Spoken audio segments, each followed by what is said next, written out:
Hello everyone, welcome to my channel. मैं आप लोगों के लिए एक न्यू वन शॉट स्टोरी लेके आई हूँ जो कि वंगशंग की स्टोरी है और इसका नाम है आवर चेंज ब्राइड्स। ये एक वंगशंग फैन फिक्शन है और इसमें बॉटम रीडिंग दिखेगा। जिसे बॉटम रीडिंग पसंद है, मतलब बॉटम रीडिंग पसंद है तो प्लीज़ सुने। और ये हिस्टोरिकल ऑरा में है और ये एक वन शॉट है तो ये एक ही वीडियो में ख़त्म हो जाएगी। मैं पूरी कोशिश करूँगी कि एक वीडियो में ये ख़त्म हो जाए। तो चलिए इसे स्टार्ट करती हूँ। यहाँ पर क्लैन को दिखाया जाता है जो जिसे बहुत ही सुंदर तरीके से सजाया गया था। हर तरफ red curtains and red flowers और बहुत ही अच्छे से सजाया गया था। लोगों की भीड़ थी उस घर पे। वहाँ पर दिखाया जाता है कि आज इस क्लैन के दो भावी राजकुमार की मैरिज है जो कि दोनों ओमेगास हैं। एक है वीइंग जिसकी एज 20 है और एक है जैनचन जिसकी एज 19 है। यहाँ ये दो अपनी मैरिज के लिए रेडी हो रहे थे। कुछ टाइम में उन दोनों को प्रिस्ट बुलाएंगे और उनकी मैरिज करवाएंगे। वो दोनों काफ़ी घबरा रहे थे और उनके दिल में एक अलग सी ही एहसास हो रहे थे। उन्हें समझ में नहीं आ रहा था कुछ टाइम के बाद ही उन दोनों की मैरिज हो जाएगी और वो लोग किसी और को हो जाएंगे। उनकी लाइफ किसी और को हो जाएगी। उन्हें उनका अल्फ़ा मिल जाएगा। वो दोनों यही सब सोच रहे थे और अपने हेड को डाउन करके बैठे हुए थे मिरर के सामने। वो दोनों बिल्कुल अपने हेड को डाउन करके बैठे हुए थे। उन्हें दासियाँ रेडी कर रही थी और वो लोग उन्हें काफ़ी छेड़ रही थी। उन्हें उनकी शादी के बाद होने वाली बातों के लिए रेडी कर रही थी और कुछ तरीके की बातों को समझा भी रही थी और उन्हें छेड़ भी रही थी। वो दोनों जैसे जैसे सभी बातों को सुन रहे थे उन्हें और भी ज़्यादा शर्म आ रही थी। वो लोग दोनों और भी शर्मा रहे थे। तभी उस कमरे में किसी की एंट्री होती है। वो है मैडम यू आती हैं और उन दोनों बच्चों को देखती हैं कि उनके दोनों बच्चे रेडी हुए कि नहीं। वो आके दासी से पूछती हैं कि क्या ये दोनों रेडी हो गए। जब वो लोग ये सुनते हैं तो कहते हैं हाँ बस थोड़ा सा बाकी है। जब वो ये कहती हैं तो मैडम यू नोट करती है। वो अपने बच्चों को देखती हैं जिन्होंने अपने वेडिंग रोब्स को पहना हुआ था। वो ना देख के काफ़ी इमोशनल फील करती है कि कुछ ही टाइम पहले तो उन्होंने अपने बच्चों को अपने हाथों में खिलाया था और इतनी जल्दी ये बड़े हो गए कि उनकी मैरिज हो रही है। मैडम यू उन दोनों की तरफ देखती हैं और उन दोनों को हग कर लेती है। वो काफ़ी इमोशनल फील कर रही होती है। विंग तो बहुत ही कंफ्यूज हो गया था कि मैडम यू ने उसे हक कर लिया। जो उसकी मदर इतनी चिड़चिड़ी और इतनी गुस्सैल दिखती है उन्होंने उसे हक कर लिया। विंग को पता है कि वो उनका खुद का चाइल्ड नहीं है। उन्होंने उसे अडॉप्ट किया है। विंग उनकी बहुत रिस्पेक्ट करता है। इसीलिए वो मैडम यू से थोड़ा डरता भी है क्योंकि उसे हमेशा मैडम यू से सज़ा मिल जाती है। लेकिन आज मैडम यू का ऐसा चेहरा देख के वो भी इमोशनल फील करता है। यहाँ पे जैनचन भी काफ़ी दुखी होता है और वो अपनी मदर को हक करता है। मैडम यू उन दोनों को समझाती है कि उन्हें अपने घर पे जाके बहुत अच्छे से रहना है, अपने अल्फाज को खुश रखना है और उनकी बातों को मानना है। वो विंग के फेस को पकड़ती है और कहती है विंग तुम्हारी मैरिज लैन से चांद से हो रही है। वो लैन क्लैन के होने वाले कुल प्रमुख है। तुम्हें उनके साथ अच्छे से रहना है, उनकी सभी बातों को मानना है। तुम वहाँ की लैन फोरैन बनने वाले हो। तुम्हें वहाँ बहुत ही अच्छे से मानना है और सभी नियमों को मानना है, अच्छे से रहना है, सभी को खुश रखना है। विंग सुनता है और नोट करता है। फिर वो जैनचन की तरफ देखती है, उसके फेस को पकड़ती है, उसके फोरहेड पे किस करते हुए कहती है जैनचन तुम्हारी शादी लैन वांगजी से तय हुई है और तुम्हारी अल्फ़ा लैन वांगजी बनने वाले हैं। मुझे पता है कि मैरिज के बाद तुम दोनों यहीं आ जाओगे और इस क्लैन को संभालोगे। लेकिन मैं चाहती हूँ कि तुम जितने भी टाइम उस क्लैन में रहो तुम उनकी बातों को मानो, उनकी बातों को समझो और उन्हें समझने की कोशिश करो। कभी भी गुस्से से कोई भी फैसला मत लेना बेटा।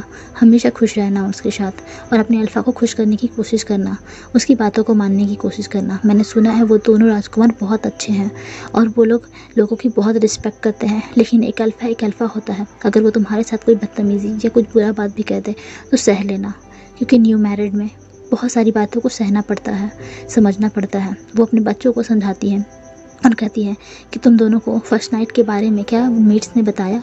जब वो ये सब सीधा कह देती है तो वो दोनों बहुत ही शर्मा जाते हैं और अपने हेड को डाउन कर लेते हैं। तभी मैडम यू उन दोनों को बैठाती है चेयर पे और उनसे कहती हैं देखो विंग, देखो जैनचन, ये सारी बातें मुझे नहीं करनी चाहिए लेकिन मैं बताना चाहती हूँ कभी भी अपने अल्फ़ा को ऑफेंड मत करना।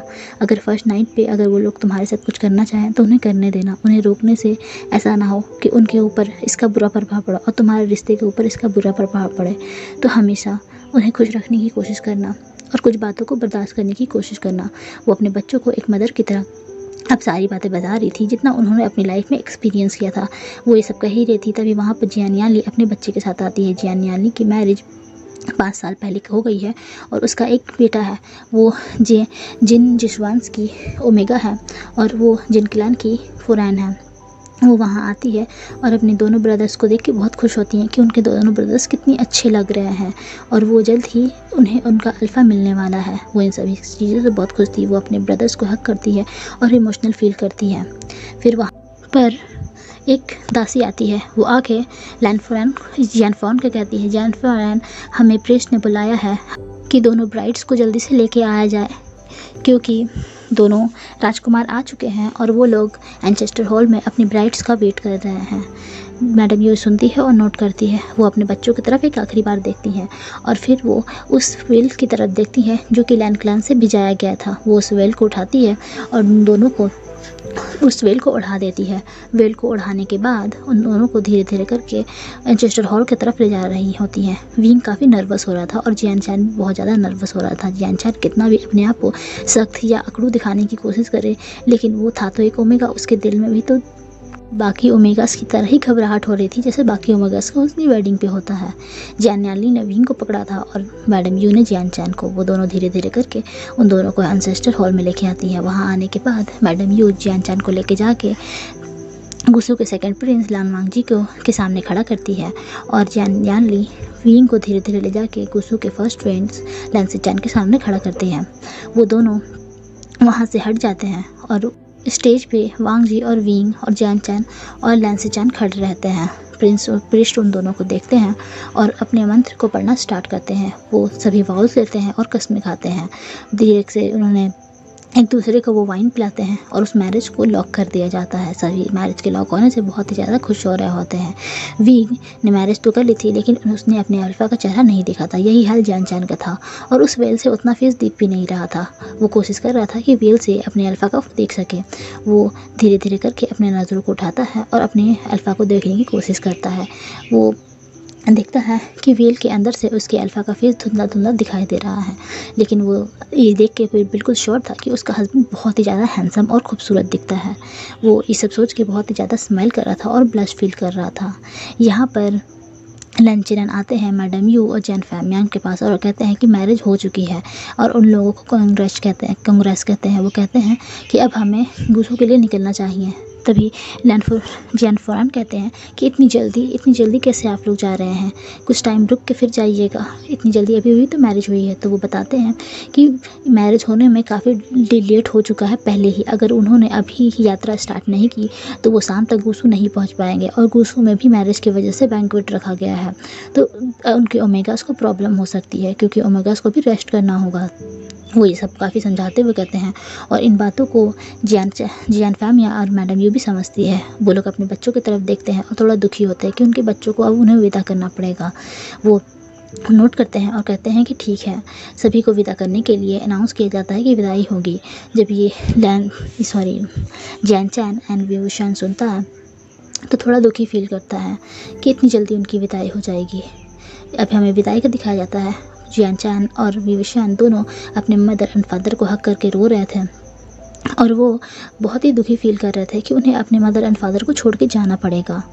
मैडम यू जियान चैन को खुद ज़्यादा करती है और कहती है कि तुम इतना क्यों रो रहे हो, तुम्हें कुछ टाइम के बाद तो वापस यहीं आ जाना है, तुम इतना दुखी क्यों फील कर रहे हो, जाओ अब आराम से जाओ और इस तरह से अपना शकल मत बनाओ। वो उसे किसी तरह हिम्मत देने की कोशिश कर रही थी। फिर यहाँ पर जियान फैमिया को दिखाया जाता है जो कि विंग को हक करके थे। वो उन्हें समझाते हैं कि लैंसेजन बहुत अच्छे पर्सन हैं और वो बहुत अच्छे हैं, वो उनका बहुत अच्छे से ख्याल रखेंगे, उन्हें इतना दुखी नहीं होना चाहिए और ज़्यादा नहीं सोचना चाहिए। बहुत ही समझाने के बाद वो लोग उन्हें शिप में बिठा देते हैं और वहाँ से उनकी विदाई करते हैं। यहाँ पर लानवांग जी और लैंसी चैन काफ़ी नर्वस हो रहे थे क्योंकि उनकी वेडिंग हुई थी। वो लोग समझ नहीं पा रहे थे कि वो अपने ओमेगास को कैसे शांत करे और कैसे उनका दुख को बांटे। उन्हें पता था कि जब भी ओमेगास की वेडिंग होती है तो वो लोग थोड़े दुखी हो जाते हैं क्योंकि उन्हें अपनी फैमिली से दूर रहना होता है। यहाँ वांग जी जो कि अपने मुँह को बनाया हुआ था उसके अंदर भी बहुत सारी बातें चल रही थी कि वो भी अपने ओमेगा को कंसोल करे, लेकिन उसकी स्पेस ही ऐसा था कि लोग देख के समझ नहीं पाते थे कि वो चाहता क्या है। वो जियान चैन की तरफ देख रहा था और उसकी हिचकियों को सुन पा रहा था। वो अपने ब्रदर की ब्राइड जो कि विवुशन था उसकी तरफ भी देख रहा था और सोच रहा था कि ये भी कितना रो रहा है, कितना रोतड़ू है। वो सोच के उन्हें कंसोल करने के बारे में सोचता है, लेकिन उसके कदम और उसके हाथ उन दोनों की तरफ बढ़ ही नहीं रहे थे। वो अपनी जगह पे वापस बैठ जाता है और वो गुस्सू में पहुंचने का इंतज़ार कर रहा होता है। यहाँ लैंसी चैन भी वांग जी को देख रहे थे और शर्मा थोड़ा सा हंस रहे थे, अपने अंदर ही एक हंसी फील कर रहे थे कि वांग जी क्या ही कर लेगा अपनी मैरिज के बाद। उसकी अगर ऐसी हालत रहा तो जियान चान की उसके साथ कैसे बनेगी, उसके बारे में वो सोच रहे थे। कुछ टाइम के बाद शाम होने लगती है और वो लोग गुसू के एंट्रेंस पे पहुंच जाते हैं। कुछ मेट्स विवुशियन और जियान चान की हेल्प करती हैं ताकि वो गुसू में एंट्री ले सकें। जियान चान और विवुशियन अपने भारी रूप्स के साथ गुसू में एंट्री लेते हैं और लांसी चान और लानवांग जी उनके साथ होते हैं। वो सभी गुसू में एंट्री ले चुके होते हैं। वो बैंक्वेट हॉल की तरफ जाते हैं और वहाँ पर विविशियन और जियान चान को बिठाया जाता है। मैरिज से सभी लोग इतनी खुश थे कि सभी बैंक्वेट को एंजॉय कर रहे थे। लानवांग जी और लांसी चान सभी गेस्ट को अटेंड कर रहे थे। सभी लोग उन दोनों को उनकी मैरिज के लिए बेस्ट विशेस विश कर रहे थे। यहाँ बहुत सारी ओमेगास थी जो कि जियान चान और विविशियन के पास आ रही थी और उनका व्हील उठा के उनके फेस को देख रही थी कि उनके लैन के फोरेंस कैसे हैं। उन्हें पता था कि जियान चान तो लानवांग जी के साथ कुछ टाइम के बाद यहाँ से चला जाएगा गुसू छोड़ के, क्योंकि उसे यूनमक क्लैन संभालना है और लानवांग जी के साथ ही अब उसे यूनमक क्लैन संभालना है। लेकिन वीइंग जो कि यहीं रहेगा और उनका फोरेन होगा। वो लोग वीइंग से और जियान चान से मिल रहे थे और उन्हें बधाइयाँ दे रहे थे। कुछ टाइम के बाद रात के 10 बज जाते हैं। सभी लोग डिनर कर चुके थे और वहीं जियान चान और वीइंग को फूड सर्व किया जाता है। वो लोग फूड्स की तरफ देखते हैं और मुंह बनाते हैं और वो लोग फूड को खाने से मना कर देते हैं, क्योंकि उन्हें पहले तो लान क्लैन का फूड पसंद नहीं था, क्योंकि वो देख के समझ चुके थे कि ये फूड उनके लिए तो बिल्कुल नहीं है। और दूसरी बात, उन्हें खाने का मन ही नहीं था। उन्होंने इतना लंबा सफ़र किया था और अपने घर से दूर होने का दुख और अभी उनके नए न्यू प्लेस में आने का जो एक इनसिक्योरिटी थी वो सब उनके अंदर आ रही थी, तो उन्हें खाने का मन नहीं था। उन लोगों ने खाने से इनकार कर दिया। लोगों ने इसे समझा कि सच में ब्राइड्स बहुत थकी हुई होंगी तो वो नहीं खाना चाहती, वो कल सुबह खा लेंगी। उन्होंने इस बात को ज़्यादा सीरियसली नहीं लिया। यहाँ पर रात के 10 बज चुके थे और अब सभी गेस्ट धीरे धीरे करके जा रहे थे। तभी एक लैन एल्डर जो कि एक ओमेगा थी, वो लैन चिरैन के पास आती हैं और कहती हैं कि अब सभी गेस्ट धीरे धीरे करके जा रहे हैं, तो उन्हें लगता है कि दोनों फोरेंस को उनके क्वार्टर्स भिजवा देने चाहिए। तभी लैन चिरैन देखते हैं उनकी तरफ। वहाँ पर लैन क्लैन के एक एल्डर लैनसू थे, लैनसू जो कि एक ओमेगा है। लान चिरैन इस बात को सही समझते हैं और वो नोट कर देते हैं। लैनसू तभी वहाँ पर कुछ मेट्स को बुलाती हैं और दोनों की तरफ इशारा करके कहती हैं कि लैन फोरेंस को उनके क्वार्टर्स भेजा दिया जाए। वो सभी आते हैं और वीइंग को और जियान चान को उनके क्वार्टर्स ले जाए जाते हैं। वीइंग को वो लोग एक क्वार्टर में जाके बिठाते हैं और कहते हैं कि उन्हें यहाँ पर उनके अल्फ़ा का इंतज़ार करना है और वो लोग व्हील को नीचे करके वहाँ से चले जाते हैं। यहाँ पर जियान चान के साथ भी वही होता है। यहाँ पर लान चान के पास आते हैं और कहते हैं कि लान चान अब तुम्हें अपने क्वार्टर चले जाना चाहिए और अपनी ओमेगा के साथ टाइम स्पेंड करना चाहिए, तुम्हें जाके अब आराम कर लेना चाहिए। लानवांग जी जब ये सुनता है तो नोट करता है और वो वहाँ से चला जाता है। वो धीरे धीरे करके अपने क्वार्टर्स की तरफ बढ़ रहा होता है। वो अपनी जिनसी आता है और जिनसी आके कमरे को नॉक करता है कि वो अब कमरे में एंट्री कर रहा था। उसे ये सब करने में काफ़ी अजीब फील हो रहा था। ये कमरा जो कि उसका था, ये घर जो कि उसका था, लेकिन अब उसे इसी कमरे और इसी जिनसी में आने के लिए किसी की परमिशन मांगनी पड़ रही थी। जब वो ऐसे नॉक करता है तो जिनसी में बैठा हुआ उसका ब्राइड थोड़ा सा नर्वस हो जाता है। वो नर्वसली अपने आप को और अच्छे से बैठाता है अपने उस बेड पे और फिर वो अपने अल्फ़ा का इंतज़ार करने लगता है। लानजान धीरे धीरे करके उस कमरे के अंदर आता है। कमरे के अंदर आने के बाद वो देखता है उसकी जिनसी को बहुत ही सुंदर तरीके से सजाया गया है। उसने ये सुबह में नहीं देखा था जब वो यहाँ से बारात लेके यूनमक क्लैन जा रहा था, लेकिन अब उसने देखा कि इस कमरे को बहुत ही खूबसूरती से सजाया गया है। हर तरफ रेड कर्टन्स लगे हुए हैं, रेड कैंडल्स सब तरफ चली हुई हैं। उसके बेड को भी इतनी सुंदर तरीके से सजाया गया है और उससे भी खूबसूरत उसके बेड पर कोई पर्सन बैठा हुआ है। वो उसका ओमेगा है, उसका लाइफ पार्टनर है। वांग जी ये सब सोच रहा था और उसे भी थोड़ा सा इमोशनल फील हो रहा था कि वो अपनी लाइफ में अपने मेट से मिल चुका है। अब वो उसका मेट होगा और वो लोग अपनी ज़िंदगी की नई शुरुआत करेंगे। उसका भी एक फैमिली होगा। वो हमेशा अपने मदर एंड फादर को मिस कर रहा था, लेकिन अब वो किसी बच्चे का मदर एंड फादर बनेगा, फादर बनेगा और उसकी ओमेगा उसके बच्चे की मदर बनेगी। वो धीरे धीरे करके अपने बेड की तरफ बढ़ता है। वो बेड पे जाके धीरे से बैठता है और वो अपने हैंड्स को लेके उस ब्राइड की फेस के वेल को हटाता है। वो वेल को जब हटाता है तो बहुत ही ज़्यादा चौंक जाता है, क्योंकि वेल के अंदर एक बहुत ही खूबसूरत सा चेहरा था जो कि उसका ब्राइड था। उसे इतना तो पता था कि उसकी मैरिज जिससे हो रही है वो बहुत खूबसूरत दिखता है। उसने जैन चैन के बारे में बहुत सुना था कि जैन चैन बहुत ही ब्यूटीफुल है और बहुत ही अच्छा है, लेकिन यही है कि वो थोड़ा सा अकड़ू टाइप का है। उसने ये भी बात सुनी थी, उसे इस सभी बातों को बिल्कुल भी यकीन नहीं था, क्योंकि लोग बहुत सारी अफवाहें बनाते रहती हैं। उसके बारे में भी लोगों ने बहुत किस्म की अफवाहें बना रखी हैं, इसीलिए वो अफवाह पर नहीं यकीन करता था। तो वो धीरे धीरे करके अपनी ब्राइड की तरफ देखता है और उसके फेस पे अपना हैंड ले जाता है। उसके हैंड फेस को छूते हुए कहता है कि तुम बहुत ही खूबसूरत हो। वो इस तरह से कह के उसके फेस से अपना हैंड हटाता है। तभी उसका ब्राइड, उसका ओमेगा ये सुन के थोड़ा सा ब्लश फील करता है और अपने फेस को नीचे झुका लेता है। वो देखता है कि उसका अल्फ़ा कुछ निकाल रहा है। वो देखता है एक बॉक्स है, उस बॉक्स को निकाल के उसका अल्फ़ा उसके सामने करता है और ओमेगा उस बॉक्स को ले लेता है। वो उस बॉक्स को खोलता है और देखता है उसके अंदर एक हेयर पिन है। वो एक वाइट कलर की जेड हेयर पिन थी। तभी लैंजन कहता है कि ये उसकी मदर की दी हुई आखिरी निशानी है। उसकी मदर इस हेयर पिन को पहना करती थी। उनकी मदर की मौत के बाद कुछ चीज़ें उनके पास उनकी आखिरी निशानी के तौर पर उनके पास है और वो ये सब अपनी ब्राइड को देना चाहते थे, जो भी उनकी मदर की चीज़ें थी। जब उसका ओमेगा ये सुनता है तो थोड़ा ब्लश फील करता है और इमोशनल फील करता है। वो सोचता है कि उसका अल्फ़ा उस पर कितना ट्रस्ट करता है। उसने उसकी मदर की चीज़ें दी हैं उसे वेडिंग नाइट पे, इसका मतलब वो उसके लिए बहुत ही ज़्यादा सीरियस है। वो उस गिफ्ट को एक्सेप्ट कर लेता है। यहाँ वांग जी धीरे धीरे करके अपनी ब्राइड की तरफ बढ़ता है, अपनी ओमेगा की तरफ बढ़ता है। वो अपनी ओमेगा को के फेस को उठाता है और उसकी आंखों में देखता है। उसका ओमेगा भी उसकी आंखों में देख रहा था। धीरे धीरे करके वांग जी उस ओमेगा के लिप्स की तरफ बढ़ने लगता है और उसे किस करने लगता है। ये सब उसके ओमेगा के लिए थोड़ा सडन था। वो सोच रहा था कि उसका अल्फ़ा आएगा, उससे बातें करेगा और उनके बीच में कुछ कन्वर्सेशन होगी और वो एक दूसरे को समझने की कोशिश करेंगे, लेकिन यहाँ तो कुछ और ही हो रहा है। लेकिन वो अपने अल्फ़ा को नहीं रोकता, जैसे कि उसकी मदर ने बताया था, और ये उसके अल्फ़ा का हक था, चाहे वो अभी ये सब करे या कुछ दिनों बाद करे, बात तो वही है, उसे ये सब करना ही था। वो भी अपनी आंखों को बंद कर लेता है और उस किस को फील कर रहा होता है। धीरे धीरे करके लैंजन अपनी ओमेगा के क्लोथ्स को खोलने लगता है और उसकी बॉडी पे किस करने लगता है। वो उसके नेक पे अपना मार्क देता है जो कि एक अल्फ़ा वाइट था। वो उसे बेड पे लिटाता है और धीरे धीरे करके उसके सारे क्लोथ्स को उसकी बॉडी से अलग कर देता है। वो अपनी ओमेगा को देखता है और उसे देख के बहुत ही ज़्यादा हॉर्नी फील करने लगता है। उसकी ओमेगा बहुत ही खूबसूरत उसे लग रहा था। वो अपनी ओमेगा की तरफ धीरे धीरे करके बढ़ता है। वो अपने ऊपर के रोब्स को हटाता है। जो उसकी ओमेगा था वो उसके अल्फ़ा के इस तरह के एक्शंस को देख के काफ़ी शर्मा रहा था और अपने आंखों को झुका रहा था।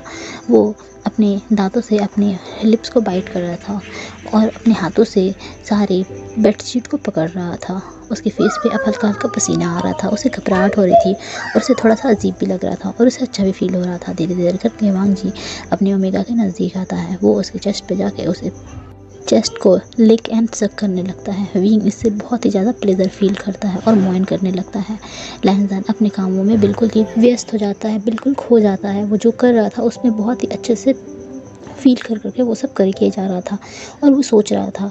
जब उसकी मैरिज तय हुई थी तो कुछ लैंड एल्डर्स ने उसे कुछ बुक्स दी थी और उसे कहा था कि मैरिज के बाद उसका रिलेशनशिप उनके ओमेगास के साथ कैसा होना चाहिए। और लैंजन यही सोच रहा था कि वो इतना शाय पर्सन है और वो कैसे अपने बॉडी से किसी और को छुएगा या फिर उसे छूने देगा। उसे बहुत ही ज़्यादा कन्फ्यूज़न थी, इसीलिए वो अपने आप को बहुत टाइम से प्रिपेयर कर रहा था कि अगर वो अपने ओमेगा के करीब जाए तो घबराए ना और अपने ओमेगा को उसका हक दे, जो कि उसका हक है। इसीलिए जब वेडिंग के बाद लैंजन अपने बेड चैम्बर में आता है और जब अपने ओमेगा को देखता है तो वो सोचता है कि वो उसके साथ कुछ भी गलत नहीं होने देगा और वो उससे उसका पूरा हक देगा, जो कि और अगर उसने उसे आज की रात रिजेक्ट कर दिया था, ऐसा ना हो उसके ओमेगा कुछ गलत लगे। इसीलिए उसने किस करने का इनिशिएटिव लिया था कि अगर उसकी ओमेगा को उससे कोई प्रॉब्लम होगी तो उससे अलग करेगी और वो उसे रोकने की कोशिश करेगी या उससे रोज़ टाइम मांगेगी। लेकिन उसकी ओमेगा की तरफ से रिस्पॉन्स उसे वैसा नहीं मिला। इसीलिए वो उसने सोच लिया कि वो अपनी ओमेगा के हिसाब से इस मैरिज को चलाएगा जैसे कि उसका ओमेगा चाह रहा है। अगर वो इन सभी की शुरुआत इस चीज़ से करना चाहता है तो वो करने देगा। वो ये सब सोच के अपने ख्यालों से बाहर आता है और वो अपने कामों में बहुत अच्छे से लगा हुआ रहता है। वो उसे क्लिक इनवाइट कर रहा था और अपनी ओमेगा को प्लेजर फील करवाने की कोशिश कर रहा था। वो उसे उसने ये सब तो बिल्कुल अपने मतलब माइंड से सोचा था कि वो अपनी ओमेगा के लिए ये सब करेगा, लेकिन वो जैसे जैसे ये सब कर रहा था उसके अंदर बहुत सारे डिज़ायर्स बढ़ते जा रहे थे। वो खुद को कंट्रोल नहीं कर पा रहा था, वो खुद को काफ़ी हार्ड फील कर रहा था। वो अपनी ओमेगा की तरफ देखता है और उसके ईयर्स में जाके करता है कि क्या तुम मुझे इजाज़त देते हो, क्या मैं ये कर सकता हूँ। जब उसका ओमेगा इस तरह की बातें सुनता है और ऐसा वॉइस सुनता है अपनी अल्फ़ा को, तो वो उसे अपने हेड को नोट करके उसे इजाज़त दे देता है। लैंज़ान जल्दी से अपने ओमेगा के लोअर पार्ट पे आता है और उसे प्रिपेयर करने लगता है। उसके ओमेगा को इस सभी चीज़ों से बहुत पेन हो रहा था और उसे बहुत ही ज़्यादा दर्द हो रहा था। लैंज़ान भी ये सब फील कर रहा था और वो बहुत ही कम से कम पेन अपनी ओमेगा को देना चाहता था। वो ये सब बहुत ही काफ़ी जेंटली करने लगता है और फिर वो उसके साथ इंटीमेट हो जाता है। वो लोग इसी तरह 2 राउंड लेते हैं। 2 राउंड के बाद उसका ओमेगा बिल्कुल बेहोश हो जाता है। लैंज़ान को लगता है कि शायद वो कुछ ज़्यादा ही हार्ड हो चुका था। वो अपनी ओमेगा को क्लीन करता है, उसके साथ बात लेता है और उसी के हेयर्स को पूछता है, उसके हेयर्स में कोम करता है और फिर उसे रेडी करके बेड पे ला के सुलाता है। जब उसका ओमेगा ये सब देख रहा था कि उसका अल्फ़ा उसका कितनी केयर कर रहा है, तो उसे बहुत अच्छा लगता है। उसे लगता है उसे उसका परफेक्ट सोलमेट और परफेक्ट पार्टनर मिल चुका है, यही है उसका परफेक्ट पार्टनर। और वो दोनों एक दूसरे को हग करते हैं। आखिरी बार लैंज़ान अपने ओमेगा के हेड पे किस करता है और उसे लेके सो जाता है। यहाँ पर दिखाया जाता है लैंसी चैन जो कि अपने सेक्ट के कामों में बहुत ही ज़्यादा बिजी थे। मैरिज की वजह से उनके सर पे बहुत सारे काम आ चुके थे। वो अब उनके पास इतना भी टाइम नहीं था कि वो अपने ओमेगा के पास जाएं और उनसे उसके साथ थोड़ा टाइम स्पेंड करें। अब रात के पूरे 2 बज चुके थे और वो सभी क्लैन से आए हुए रिलेटिव्स और बहुत सारे सेक्ट लीडर्स को बाय कह रहे थे। उन्हें गिफ्ट्स दे रहे थे, रिटर्न्स गिफ्ट जो भी दे दिए जाते हैं, और सभी सेक्ट के कामों को संभाल रहे थे। बहुत सारी जो कि तैयारियां हुई थी उन सभी को भी ठीक करवाना था। गुस्से क्लैन में भी जितनी भी सजावट वगैरह की गई थी और लोग उन सजावट को हटाने में लगे हुए थे, उन लोगों की भी आके हेल्प कर रहे थे। वो अपने कामों में बहुत बिजी थे। जब वो नोटिस करते हैं कि बहुत ही ज़्यादा देर हो चुकी है, तो वो सोचते हैं कि उन्हें अब अपने ओमेगा के पास जाना चाहिए। लेकिन वो सोचते हैं कि अगर वो चला गया तो फिर ये सब कौन संभालेगा, क्योंकि वो होने वाला सेक्ट लीडर है और इस क्लैन में उसकी ज़्यादा जिम्मेदारियाँ हैं। वो ये सब सोच के सोचता है कि पहले वो काम को ख़त्म करेगा और फिर अपने बेड चैम्बर जाएगा। लैंचिरन ने अभी तक ये नोटिस नहीं किया था कि उसका फर्स्ट नेव्यू अपने बेड चैम्बर में जाने से ज़्यादा जिम्मेदारियाँ अपने जो सेक्ट है उसके कामों में लगा रहा है। जब वो नोटिस करते हैं कि अभी तक लैंसी चैन वहाँ से बैंक्वेट से बाहर नहीं गए हैं, तो जल्दी से उनके पास आते हैं और उन्हें कहते हैं कि तुम्हें अभी अपने बेड चैम्बर में होना चाहिए, तुम यहाँ क्या कर रहे हो। लैंसी चैन उनकी तरफ देखते हैं और मुस्कुराते हुए कहते हैं कि मुझे ये सब वर्क करना था, अगर जल्दी वर्क नहीं किया गया तो सुबह तक ये सब वर्क पेंडिंग पड़ा रहेगा। तब लैंसी चैन सुनते हुए कहते हैं ये सब करने के लिए सेक्ट में और भी लोग हैं, तुम्हें अपने ओमेगा के पास जाना चाहिए। तुम्हें नहीं पता कि आज की नाइट कितनी स्पेशल है तुम दोनों के लिए, और तुम यहाँ ये सब कर रहे हो। ये सब डांटते हुए कहते हैं और उन्हें वहाँ से जाने को कहते हैं। लैंसी चैन भी अपनी गलती को समझते हैं, वो नोट करते हैं और वहाँ से अपने बेड चैम्बर की तरफ जाते हैं। वो हांसी के सामने खड़े थे, वो धीरे धीरे करके हांसी के अंदर जाते हैं और अपने बेड चैम्बर की तरफ जा रहे होते हैं। उनके दिल में भी घबराहट हो रही थी, उन्हें भी बिल्कुल वांग जी की तरह ही घबराहट फील हो रही थी। वो जाके अपने डोर को नॉक करते हैं और नॉक करके अंदर जाते हैं। जब वहाँ अंदर जाते हैं तो उन्हें उनका ओमेगा दिखाई देता है, जिसने अपने फेस पे वेल नहीं ओढ़ा था और वो सो रहा था। वो बैठे बैठे ही सो गया था अपने अल्फ़ा का वेट करते करते। अब क्योंकि रात के 2 बज चुके थे तो कोई भी कितना इंतज़ार करेगा। उसे इतनी गर्मी लग रही थी कि उसने शायद अपना वेल हटा दिया होगा। तभी वो डोर को और अच्छे से नॉक करते हैं ताकि उसका ओमेगा थोड़ा सा अपने आप को ठीक कर सके। वो ये ना समझे कि उसने अच्छे से रस्म को खो दिया, जो कि उसके अल्फ़ा आएगा और उसके वेल को हटाएगा। वो उसे और अच्छे से नॉक करते हैं। जब उसका ओमेगा इस तरह की नॉक सुनता है तो थोड़ा सा अपने आप को ठीक करता है। उसे याद आता है कि उसकी तो मैरिज हो चुकी है और ये तो उसका वेडिंग नाइट है। वो देखता है दरवाजे की तरफ, जहाँ पर दरवाज़ा अभी भी बंद था। वो फिर जल्दी से अपने वेल को लेता है और अपने फेस को कवर करता है और वो आने की इजाज़त देता है। तभी लैंसी चैन धीरे से कमरे के अंदर आते हैं दरवाजे को खोल के। वो तो पहले ही आ चुके थे, लेकिन उन्होंने जब अपने ओमेगा को ऐसा देखा तो उनसे बर्दाश्त नहीं हुआ और वो वापस चले गए थे। वो अंदर आते हैं, धीरे धीरे करके अपनी ओमेगा की तरफ बढ़ते हैं। वो बेड पे जाके बैठते हैं और वो अपने हैंड्स को अपनी ओमेगा की तरफ कर रहे होते हैं कि वो उसका वेल हटाएंगे। वो धीरे से करके उसका वेल हटाते हैं और वो अपने ओमेगा के फेस को देख के काफ़ी खुश हो जाते हैं। उन्हें अपने ओमेगा के फेस बहुत ही प्यारा लगा था और उसे अपने ओमेगा बहुत ही ज़्यादा ब्यूटीफुल लग रहा था। वो देख रहा था कि उसका ओमेगा ने अपनी आँखों को नीचे झुकाया हुआ है और वो शर्मा रहा है। तभी वो उसके चिन को पकड़ते हैं अपने हाथों से और धीरे धीरे करके उसके फेस को अपनी तरफ कर रहे होते हैं और उसे देख रहे होते हैं अच्छे से। वो कुछ टाइम तक उसके फेस को एडमायर करते हैं और उससे कहते हैं कि तुम्हें भी मेरी तरफ देखना चाहिए। जब वो ऐसा कहते हैं तो उसका ओमेगा धीरे से अपने पलकों को उठाता है और उसकी तरफ देखता है। वो अपने सामने एक बहुत ही ब्यूटीफुल पर्सन, एक बहुत ही ब्यूटीफुल अल्फ़ा को देख के बहुत ही ज़्यादा खुश था कि उसका हस्बैंड कितना अच्छा दिखता है। उसने व्हील के अंदर से जब उसका चेहरा देखा था तो वो उतना अच्छा से नहीं दिख रहा था, लेकिन अभी अपने अल्फ़ा का क्लियर फेस देख के वो बहुत ही ज़्यादा खुश था। वो एक छोटी सी स्माइल देता है और अपनी नज़रों को झुका लेता है। लैंसी चैन भी समझ रहे थे कि ओमेगास कितनी शर्माते हैं और कितने शर्मीले होते हैं। उन्हें पता है वो उससे थोड़ा सा अलग होते हैं और अपने अपने झांफू से एक गिफ्ट निकालते हैं। वो गिफ्ट निकाल के अपने ओमेगा की तरफ करते हैं और वो कहते हैं ये उनकी मदर का है और उनकी मदर की मौत के बाद ये उन्हें मिला था और ये आज वो अपनी ओमेगा को देना चाहते हैं। उनका ओमेगा वो उस बॉक्स को देखता है और थोड़ा सा इमोशनल फील करते हुए उस बॉक्स को ले लेता है कि उसका अल्फ़ा उस पर कितना ट्रस्ट कर रहा है। वो उस बॉक्स को खोलता है। उसके अंदर एक बैंगल था। वो बैंगल बहुत ही खूबसूरत था। वो एक जेड से बना हुआ बैंगल था। वो उस बैंगल को देखता है और उस बैंगल को देख के कहता है ये बहुत खूबसूरत है। जब लैंसी चैन अपने ओमेगा की इतनी अच्छी वॉइस सुनते हैं तो वो स्माइल करते हैं और कहते हैं हाँ, ये उनकी मदर हमेशा पहना करती थी और वो चाहते हैं कि उनकी जो भी ओमेगा हो वो उसे पहने। जब वो अपने अल्फ़ा से ऐसे बातें सुनता है उसका ओमेगा तो काफ़ी ब्लश फील करता है और उस बॉक्स को लेके साइड रख देता है। वो कुछ टाइम तक लैंसी चैन की तरफ नहीं देखता है पर धीरे धीरे अपने पलकों को उठाता है। वो देखता है कि उसका अल्फ़ा कितना शर्मा रहा है, कि मतलब कितनी वार्म सी स्माइल उसके फेस पे है। वो उसे देख के एक छोटी सी स्माइल करता है और उससे पूछता है अल्फ़ा क्या आप कहीं बिज़ी थे। जब वो ऐसा पूछता है तो लैंसी चैन स्माइल करते हैं और कहते हैं हाँ, मैं माफ़ी चाहता हूँ कि मैंने आने में थोड़ी देर कर दी। दरअसल क्लैन के कुछ ऐसे वर्क थे जो मुझे करने थे और आज हम दोनों ब्रदर्स की वेडिंग हुई थी जिसकी वजह से वर्क्स कुछ ज़्यादा ही हो गए थे, इसीलिए उन्हें थोड़ी सी लेट हो गई। जब वो उसका अल्फ़ा ओमेगा ये सुनता है तो वो उस बातों को समझता है और कहता है कि मैं समझता हूँ। वो ऐसा कहता है और अपने फेस को थोड़ा डाउन कर लेता है और थोड़ा शाई फील कर रहा होता है। लैंसी चैन ये देखता है और सोचता है कि वो एक अल्फ़ा है और उसे ही अपनी वेडिंग नाइट पे जो भी इनिशिएटिव लेना है पहले उसे ही कदम बढ़ाने होंगे। अगर उसके ओमेगा को कोई प्रॉब्लम होगी तो वो उसे ज़रूर रोकेगा और नहीं तो अगर उन्होंने कदम को नहीं बढ़ाया तो ऐसा ना हो कि उनका ओमेगा उनको ये समझे कि वो उनका अल्फ़ा उसे रिजेक्ट कर रहा है। ये सब सोच के वो धीरे धीरे करके अपने अल्फ़ा ओमेगा की तरफ बढ़ते हैं। वो अपने ओमेगा के फेस पे हैंड रखते हैं और धीरे धीरे करके अपने फेस को अपने ओमेगा के फेस की तरफ बढ़ा रहे होते हैं।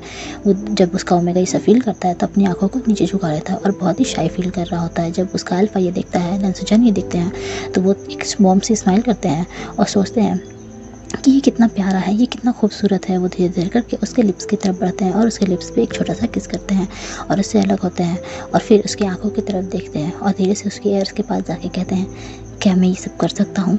जब वो इस तरह से कहता है तो उसका ओमेगा एक शाई करता है और नोट करता है। वो अपने हेड को थोड़ा झुकाता है और हाँ में इशारा करता है। जब लैंसी चैन ये देखते हैं तो वो अपने ओमेगा को बहुत ही ब्रूटली मतलब डीपली किस करने लगते हैं।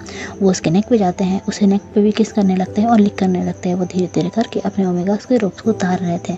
वो धीरे धीरे करके उसके आगे के जो भी हार्मफुल थे उसके बेल्ट को उतार रहे थे और उसे खोल रहे थे। धीरे धीरे करके उसका ओमेगा उनके सामने अब हाफ निगेट हो चुका था। वो उसे धीरे से उस बेड पे लिटाते हैं और उसे उसके ऊपर आते हैं। उसके ऊपर आके वो उसके चेस्ट को लिक करने और सक करने लगते हैं और फिर वो बहुत ही ज़्यादा पैशनेटली ये सब करने लगते हैं। तभी वो फील करते हैं कि उसके हेड पे उसके ओमेगा के हैंड आ चुके हैं जो कि उसके हेयर्स को काफ़ी ज़ोर से स्ट्रोक कर रहे हैं, उसे ज़ोर से उसके हेयर्स को खींच रहे हैं।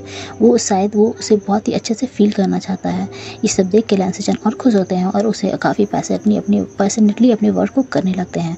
वो धीरे से अपने फेस को वहाँ से ऊपर ले जाते हैं और फिर अपने ओमेगा के लिप्स को किस करते हुए कहते हैं विंग तुम सच में बहुत खूबसूरत हो, तुम बहुत ही अच्छे हो। विंग तुम बहुत ही अच्छे लग रहे हो। विंग मुझे यकीन नहीं होता कि मुझे इतनी अच्छी ओमेगा मिली है, इतना खूबसूरत ओमेगा मिला है। मेरे ओमेगा दुनिया का सबसे ब्यूटीफुल ओमेगा है। वो ये सब कह के वापस से उसके दूसरे चेस्ट पे आते हैं और उसे शक करने लगते हैं। जब उसका ओमेगा ये सुनता है तो उसकी आंखें बिल्कुल बड़ी बड़ी हो जाती हैं। वो अपने अल्फ़ा के हेयर्स को पकड़ता है और अपने फेस के पास लेके आता है। इतनी ज़ोर से अपने हेयर्स को पकड़ के और मतलब इतनी ज़ोर से अपने हेयर्स में ग्रिप को टाइट होते हुए देख के लैंसी चैन कन्फ्यूज़ हो जाते हैं। वो अपने ओमेगा के फेस के सामने जाते हैं। वो समझ नहीं पाते अपने ओमेगा के एक्सप्रेशन। उसके ओमेगा की आंखें बहुत बड़ा बड़ा हो चुका था और उसके ऊपर बहुत सारा डरा हुआ एक्सप्रेशन था। वो उससे पूछता है, तो तुमने क्या कहा, तो फिर से कहना।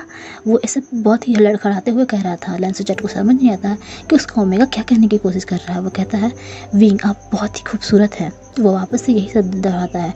जब उसका ओमेगा ये सुनता है तो उसके फेस को और उसके बॉडी पे, उसके दोनों चेस्ट पे अपने दोनों हाथों को लाता है और जोर से धक्का देता है और उसे धक्का दे के अपने आप से दूर कर देता है। उसका अल्फा समझ नहीं पाता है कि ये सब क्या हो रहा है। लैंसोचैट काफ़ी कंफ्यूज हो जाते हैं और वो काफ़ी दूर जाके उस बेड पे गिर जाते हैं। उन्हें समझ में नहीं आता कि क्या हो रहा है। तभी उसका ओमेगा जल्दी जल्दी अपने आप को देखता है, जो कि वो हाफ नेकेड था और वो समझ नहीं पा रहा था कि वो क्या करे। वो उसके हाथ कँपकँपाने लगते हैं। वो जल्दी से एक बेडशीट लेता है और अपनी पूरी बॉडी को कवर कर लेता है।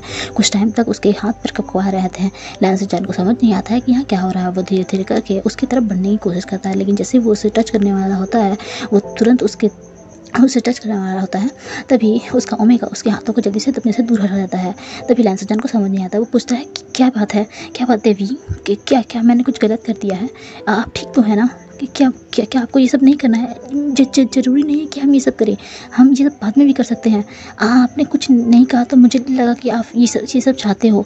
जब वो ये सब कहता है तो वो, जो कि उसका ओमेगा था, अपनी आँखों को और बड़ा बड़ा कर लेता है और वो कुछ टाइम के लिए उस अपने अल्फा की तरफ देखता है। उसे देख के वो जल्दी से उस ब्लैंकेट को लेता है और अपने जो भी है हैवी रोब्स जो कि उसके बेड के आसपास पड़े हुए थे उसे उठाता है और जल्दी जल्दी पहनने लगता है।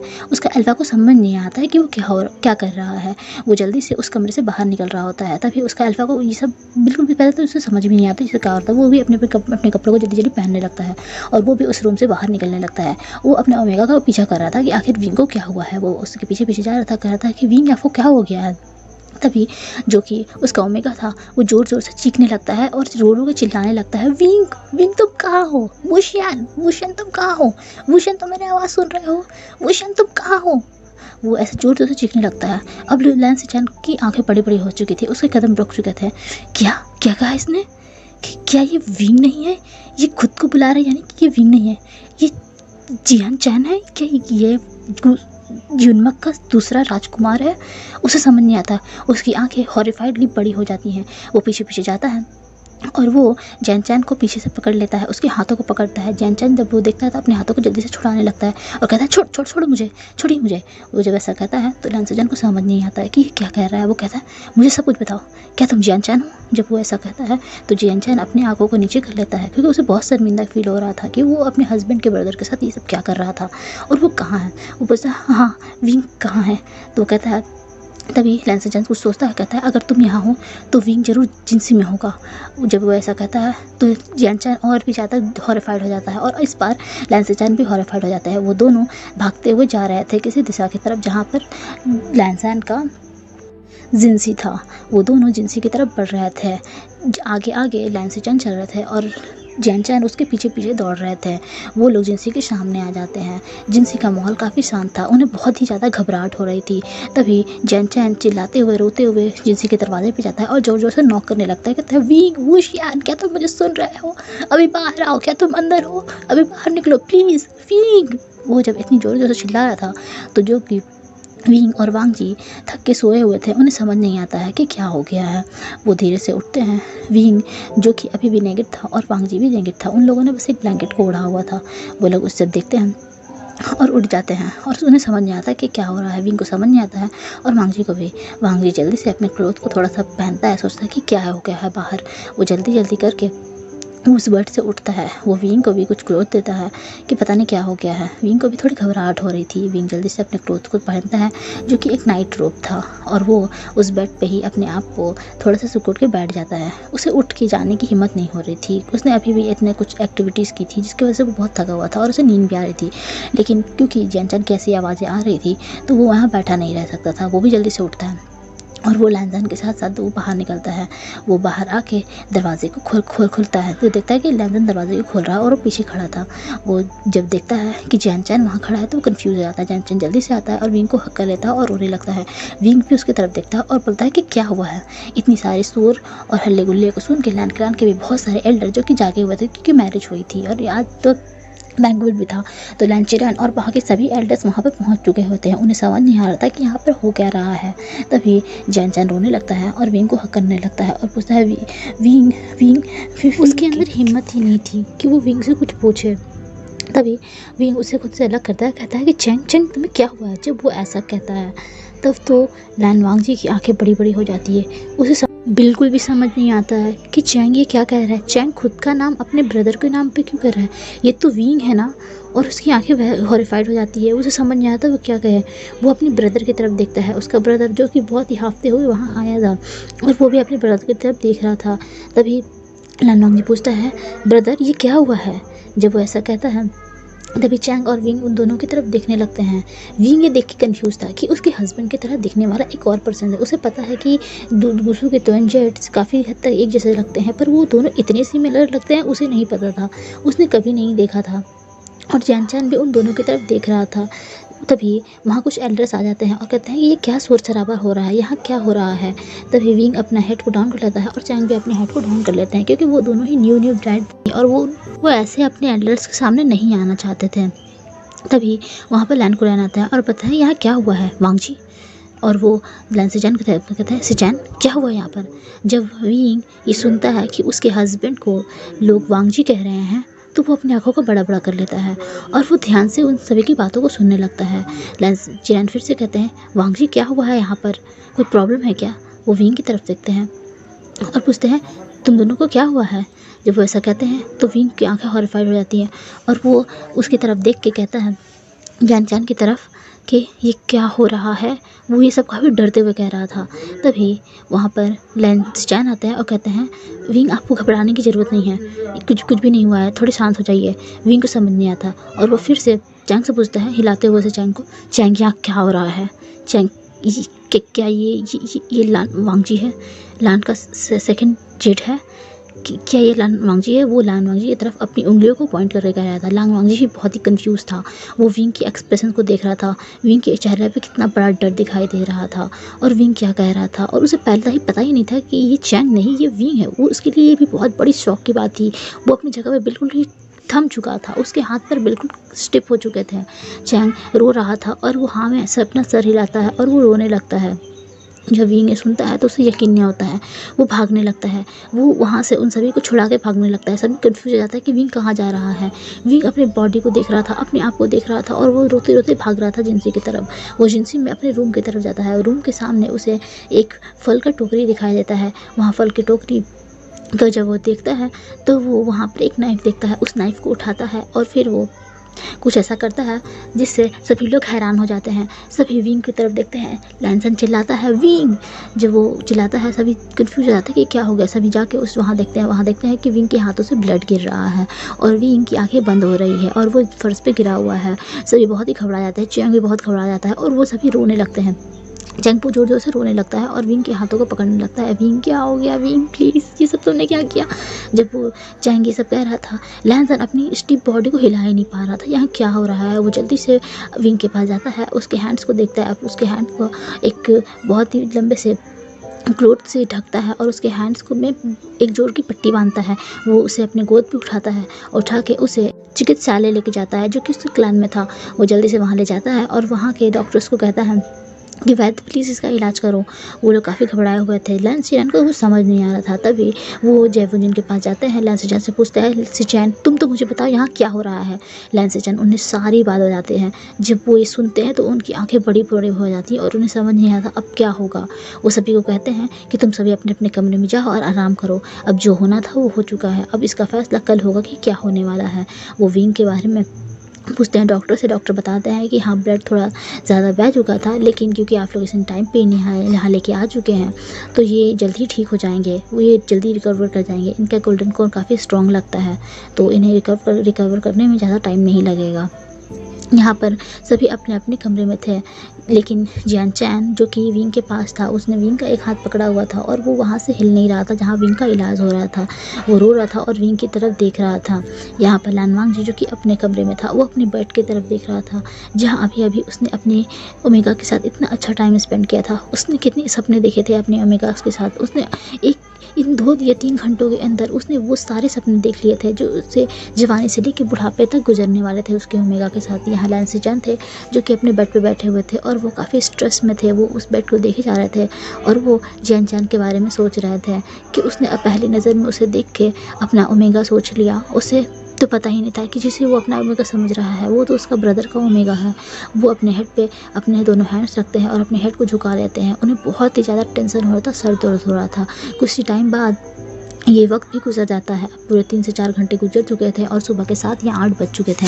अभी यहाँ पर जियान क्लान वालों ने जियान क्लान में संदेश भिजवाया था कि उन्हें बहुत जल्दी ही यहाँ पर आना है। जब वो लोग वहाँ पर आते हैं तो उन्हें समझ नहीं आता है कि अभी कल शाम को तो उनकी बेटों की बिदाई हुई थी, इतनी जल्दी क्या हो गई कि लोगों ने हमें यहाँ बुला लिया है। वहाँ आने के बाद लैंचेन उन्हें सारी बातें बताते हैं कि यहाँ क्या हुआ है। जब जियान यू ये सब सुनती है तो उनकी आंखें हॉरिफाइड हो जाती है। वो अपने बच्चों के लिए दुखी फील कर रही थी और इन सभी चीज़ों की वजह से बहुत ही ज़्यादा शर्मिंदा फील कर रही थी कि ये सब क्या हुआ है। वो अपने बच्चे के पास जाती है जहाँ जियान चैन अभी भी विंग के हाथों को पकड़ के बैठा हुआ था। वो अभी भी विंग के हाथों को देख रहा था कि विंग को कब होश आएगा। अब धीरे धीरे करके विंग आँखों होश आ रहा था। मैडम वो वहाँ आती है तो देखती है कि विंग को होश आ रहा है। वह विंग को उठाने में हेल्प करती है। जियान चैन अपनी मदर की तरफ देखता है और उनकी तरफ रोते हुए आंखों से देखता है और उसे जाके जल्दी से हग कर लेता है और रोने लगता है कि यहाँ क्या हो गया है। विंग भी जब मैडम यू को देखता है तो उसे हग करके रोने लगता है। मैडम यू अपने दोनों बच्चों को हग करके अपनी आंखों से आंसू गिरा रही थी कि उनके बच्चों के साथ ये क्या हुआ। वो अपने बच्चों के सर पर अपने हाथों को फहरा रही थी और कहती घबराओ मत, सब कुछ ठीक हो जाएगा, तुम लोग शांत हो जाओ। वहाँ पर इन सभी बातों को कंसोल कर रही थी। यहाँ पर जियान फैमिली ऐसे बातें कर रहे थे कि अब जो होना था वो हो गया। अब हम एल्डर से हमें ही कुछ अच्छा सा फैसला इस चीज़ का निकालना पड़ेगा। वो लोग डिसाइड करते हैं कि वो लोग जियान चैन और विभूषण को अभी कुछ टाइम के लिए यूनिवर्स वापस भेज देंगे और इस सभी चीज़ों का फ़ैसला निकालेंगे कि बाद में क्या होना है। इस बात से जैन फैमिली अभी नोट करते हैं कि उनके बच्चों को सब सही में अभी इमोशनल केयर की ज़रूरत है। विंग ने जो किया है वो उसे नहीं करना चाहिए था। विंग का दिल इतना ज़्यादा कमज़ोर होगा उसे नहीं पता था। वो अपने बच्चों को लेते हैं और अपने घर वापस चले जाते हैं। यूनिवर्स आने के बाद विंग काफ़ी पूछा और बहुत दुखी रहने लगा था।